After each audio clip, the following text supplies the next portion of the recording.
fight, say Crawford, like immediately. They're not even debating it. Are they making a mistake? Well, time will tell. I mean, in the end, if you make me pick, I'll pick Crawford. Everyone's talking about the one fight right now, Terence Crawford versus Canelo. Who do you got? Terence Crawford. Terence Crawford? Why? There underestimates Crawford's strength.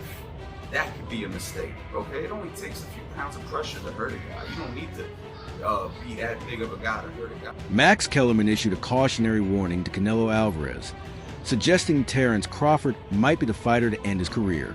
He emphasized Crawford's sharpness, twitchy reactions, and deceptive timing. Kellerman explained that Crawford often spent the early rounds studying opponents before attacking with precision and power. He argued that Canelo's natural strength alone may not overcome Crawford's adaptability, making a potential clash a highly dangerous. The tough thing for Crawford is that Spence has a very high work rate, and we've seen Spence win behind a jab and defense on a world-class level.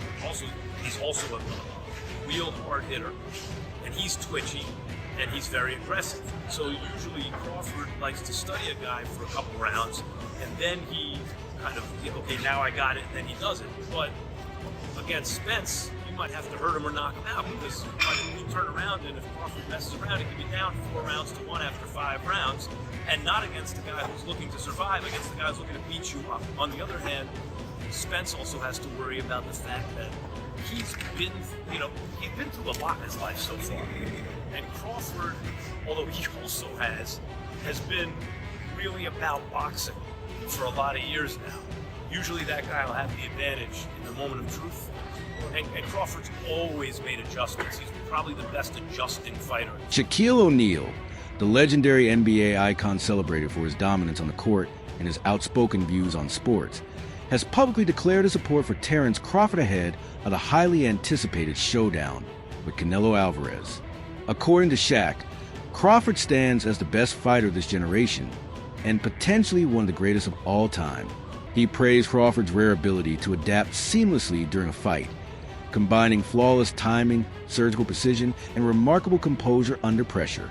Shaq noted that Crawford's sharp intellect and natural instincts inside the ring make him a unique talent, one capable of overwhelming even an elite opponent like Canelo. For Shaq, this matchup is more than a battle of superstars. It's an opportunity for Crawford to carve his name permanently into boxing. Shaq, listen, you're a lifelong combat sports fan. You go to all the events. Everyone's talking about the one fight right now, Terence Crawford versus Canelo. Who do you got? Terence Crawford. Terence Crawford? Why? Really? You think he's the greatest ever? Over Ali, Muhammad Ali? I didn't know you were a big Terence Crawford fan like that. There's eras, and in different eras, you can bring other titles. Like, for example, Joker's the best big man. Right. You put Joker over you as the best big man? No. Eric. True. It's their time. So he's the greatest big man in the NBA. So I let the people decide who. But right now, Terence Crawford is the best. So how does Terence beat Canelo? Decision, or is he gonna knock Canelo out? So they're gonna have the fight at the Vegas Stadium, Raider Stadium. You're gonna be there? No, it's back on. Now it's back on. It's in September 13th in Vegas. You'll be there. Front row. All right, cool. You're the man. Listen, I saw you lace up the gloves once versus Oscar De La Hoya. Can we ever see you put the gloves back on? Maybe versus Dwight Howard. Only fight champions. You only fight champions. See, one thing is, all these guys have a problem with me. Like, you wait till I turn 50, they say you won't fight. Right. All respect that. I'll fight Crawford. Crawford's a champion, and he's a friend of mine, and I know he'll compete. So you want to box or MMA? MMA. Hey, bigger, so you're a legend. Hey, you're always the coolest. Congrats on another successful year, Jackson. Former world champion Timothy Bradley gave a strong take on the looming clash, directly addressing the buzz surrounding Canelo Alvarez's sparring partners. After reports surfaced that Canelo brought in Jaron Ennis to sharpen his preparation, some speculated whether Terence Crawford might feel intimidated by the level of opposition in Canelo's camp. Bradley dismissed that idea outright, stressing that Crawford is not the kind of fighter who gets rattled by outside noise or an opponent's strategies. In Bradley's view, Crawford is built differently. His unshakable confidence, mental toughness, and proven track record show a fighter who only thrives when pressure's highest. Bradley even labeled Crawford the GOAT, praising his technical brilliance and unmatched mindset. For him, there is no doubt that the Omaha-born champion embraces challenges head-on, unfazed and fully prepared to prove his greatness against Canelo. Jim Desert Storm Bradley. Who the hell is scared? Who's scared? I ain't scared. T ain't scared. T Crawford ain't scared. Shit, we ain't never scared. Y'all better get it right. Shoot. Hey, Canelo, you might be getting that price of 300. You getting that price of 300 work right now. That's what you get. But you ain't getting that. You get that Bentley on the 13th. You getting that Bentley on the 13th. Yeah. Yeah, go ahead and play with that price of 300. You getting the real on the 13th. I promise you, man.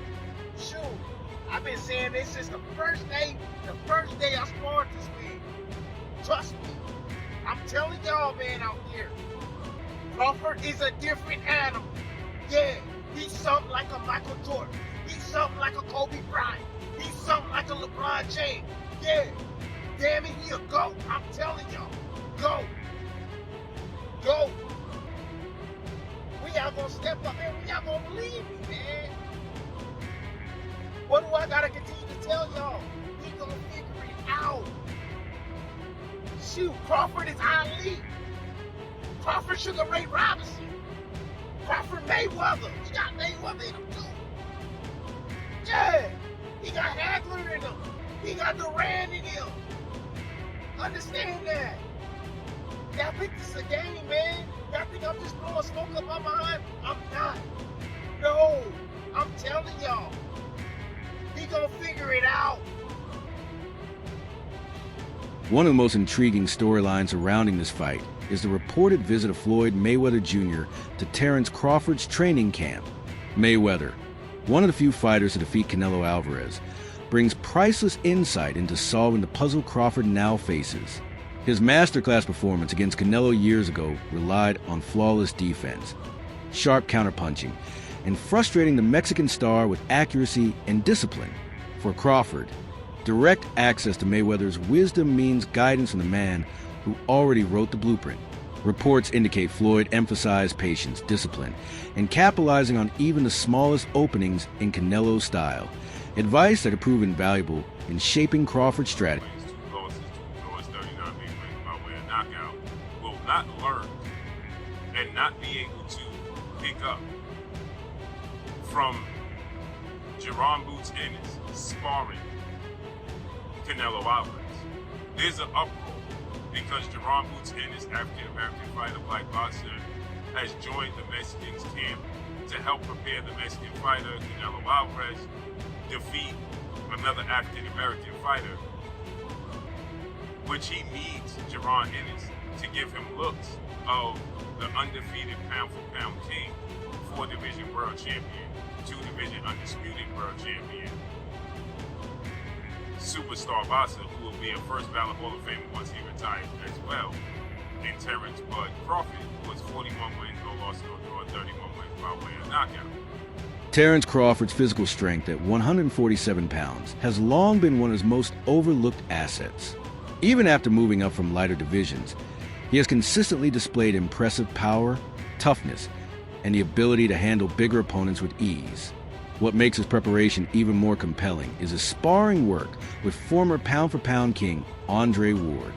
Ward, an undefeated champion and technical master, brings a level of experience and knowledge that few can match. Training alongside someone of Ward's caliber forces Crawford to refine his adaptability, sharpen his defensive awareness, and elevate his overall ring IQ. Combined with his natural strength, relentless discipline, and exposure to elite sparring, this preparation suggests Crawford may be entering the Canelo fight at his absolute peak. The message is undeniable, but is not only a natural winner, but a fighter who perfects every People out there who think I just sided with the black guy. I seen the comments in the last video that I did. Okay, but we have to bring some things down into perspective here. First and foremost, Terence Crawford is a very strong 147 pounder. He's not a regular guy. He's not a regular 147 pounder. Another thing is, He's an extremely determined fighter. That guy's a winner. He's cut from the same cloth as the Andre Wars, the Floyd Mayweather. So you only get certain fighters that come across in a decade that had that kind of aura and that kind of determination to win. Now, we want to break it down fundamentally.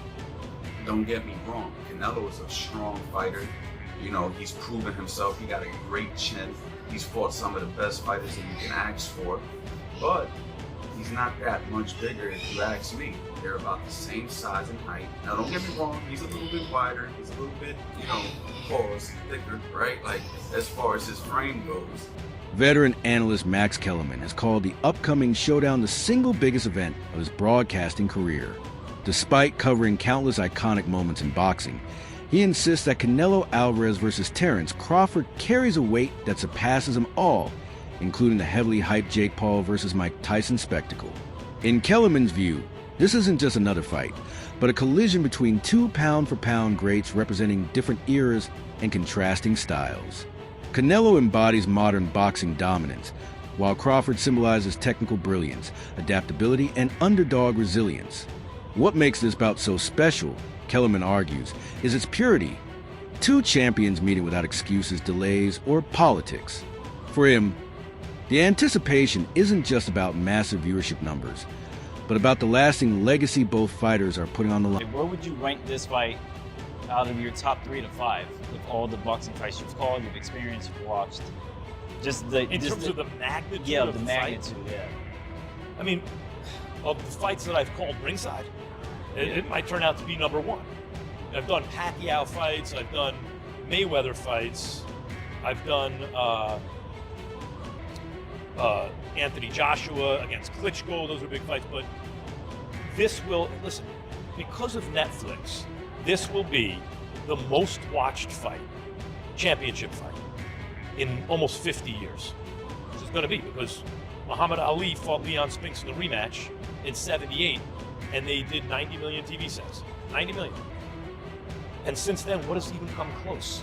The biggest fights have all been on pay-per-view, and they do 2 million buys. Oh my God, 3-4 million buys, Mayweather Pacquiao. As I keep saying, if 5 people per TV set watch, per buy, watch, that's 20 million people. This is going to do multiples of that. So, so when you look at it from like a commercial point of view, it'll easily be the biggest boxing event I've ever. Some analysts argue that the version of Canelo Alvarez who shows up on fight night will be the decisive factor in the outcome. Critics point out that his recent performances have lacked the explosiveness, speed, and sharp precision that once defined his prime. To defeat Terence Crawford, many believe Canelo must rediscover the relentless pressure, destructive combinations, and tireless stamina of his earlier years. If he fights too cautiously or underestimates Crawford's timing, he risks being systematically broken down. Experts stress that Canelo's legacy hangs in the balance, and only by summoning the very best version of himself can he quiet the critics and prevail in this historic showdown.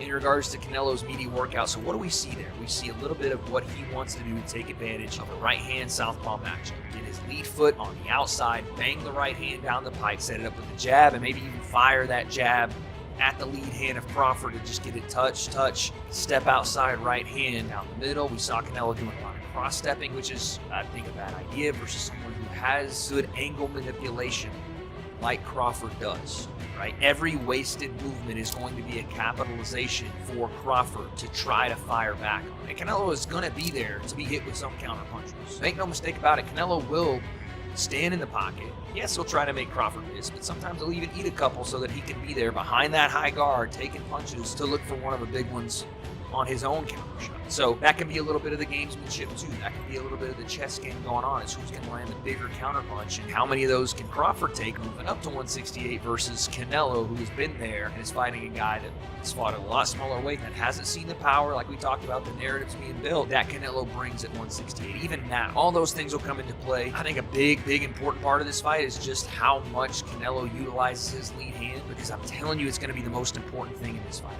I really think if Canelo is back on his jab and is able to mask some of the stuff that he loves to do, which which is that lead hook to the body, smashing hook on the arms, on the body, on the shoulders. He's able to hide it just a little bit and then hit you with that timing, that Canelo Alvarez timing that's been perfect, that put down Amir Khan, that put down Billy Joe Saunders, that found the button on Kovalev. Those punches, that timing, it's not just speed, it's not just power, it's the throwing in between, it's finding the right shot. Those things can make all the difference in the world, because I would almost bet everything I own that if Canelo lands clean on Crawford, it's going to have far more of an effect than Crawford landing clean on Canelo. And that's not even because both guys don't possess power. Crawford possesses power. He's put a lot of guys down. Canelo, we've seen, has an iron chin, and I watched Crawford get rocked by Canelo. Again, different time period, I get that, but I don't think that as you get older, and even as you go up in weight, that somehow makes you more readily available to take flush punching. Boxing legend Andre Ward has emphasized the significance of the upcoming showdown, stating that no matter who emerges victorious, the real winner is the sport itself. Ward explained that in today's boxing landscape, where negotiations and promotional politics often block the best from fighting the best, matchups of this magnitude are incredibly rare. He credited key figures such as Turki Alshik and Dana White for their efforts in making the fight possible, acknowledging their crucial role in creating a historic event. According to Ward, fans worldwide have long demanded nights like this, where pound-for-pound greats collide at the peak of their powers. Ward also addressed one of the biggest pre-fight questions: whether Terence Crawford can handle Canelo Alvarez's renowned punching power. Canelo, considered one of the sport's most dangerous hitters, has historically troubled smaller fighters moving up in weight. Yet recent training footage has altered that perception.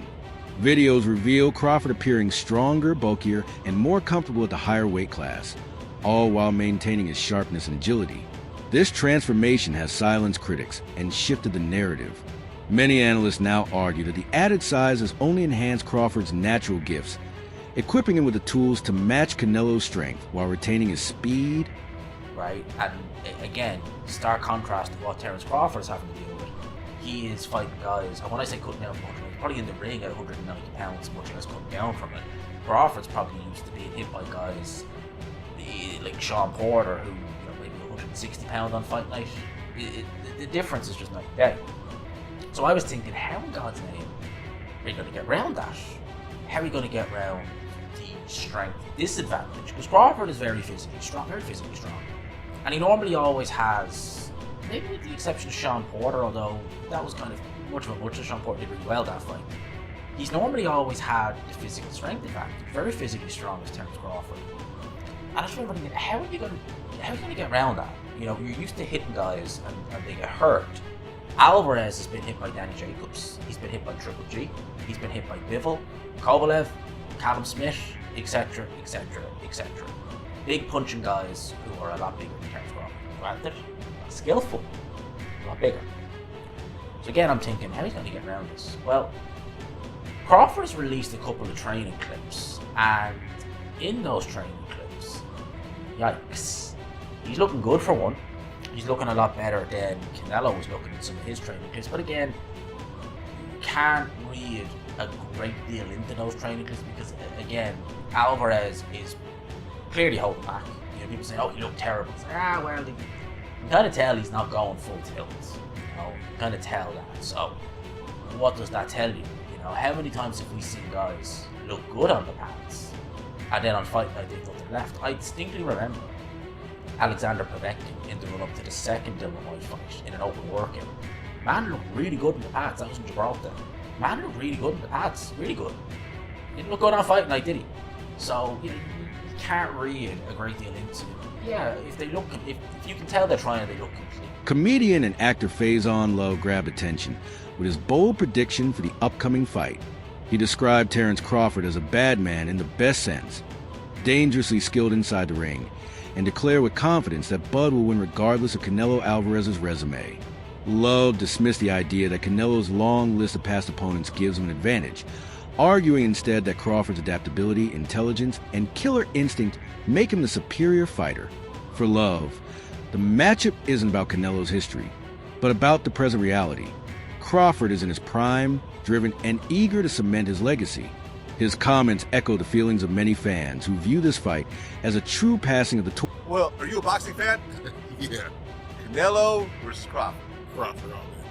Now, Crawford all day. Now, according to BetOnline.ag, Canelo is favored -172. Crawford is an underdog at +150. Oh, good. So that means if you bet $172 on Canelo, you get $100 back. Almost 2-to-1 odds. Wait, are you saying Canelo is the under? Favored. No, Canelo's favored. Oh, So that means Crawford. So with Crawford, if you bet $100 on Crawford, you get $151 back. Meaning that he is basically Underdog. He's the underdog. They'll say that he's going to lose. Now Crawford is undefeated. Canelo had a couple defeats like Mayweather, but in general, he's been doing it a bit longer. And Canelo's naturally bigger. So you give it to Crawford? I'm going to bet on Crawford. Is it because he's black? And Canelo's Mexican. No, because Crawford's Bud's a bad. Yeah. Bud's a bad. The only Shea interview I liked was with him and Crawford. Okay. Did you see that? It was a really good interview. Okay. He was showing him how to fight, and Shea kept getting tired. He's like, and he just kept it 100. They was in the ring. He was showing him how to box. Because I always thought I had to slap Shannon. Well, you know, I was like, at some point, me and Shannon go mixed up, but not no longer. It's all love. And he can't fight. He's just a big dude. And Crawford was. Can we scratch that? But yeah, he can't fight. He was in there with Crawford, and Crawford was. Well, look, Canelo is 63, 2-2 with 39 knockouts. Crawford is 41-0 with 31 knockouts. So more knockouts per fights, percentage-wise. Crawford? Yeah, but Crawford has to go up in weight. Canelo's naturally bigger and stocky. That's just technically. Yeah, I mean, but that does matter. Not really. Crawford is taller. He's at 5'8", 74-inch reach. When is this fight? September 13th, 2025. It's going to be on Netflix. It's going to be free. Is it in Vegas? Yeah. I'm going to be there. That's all for today's video. Stay tuned.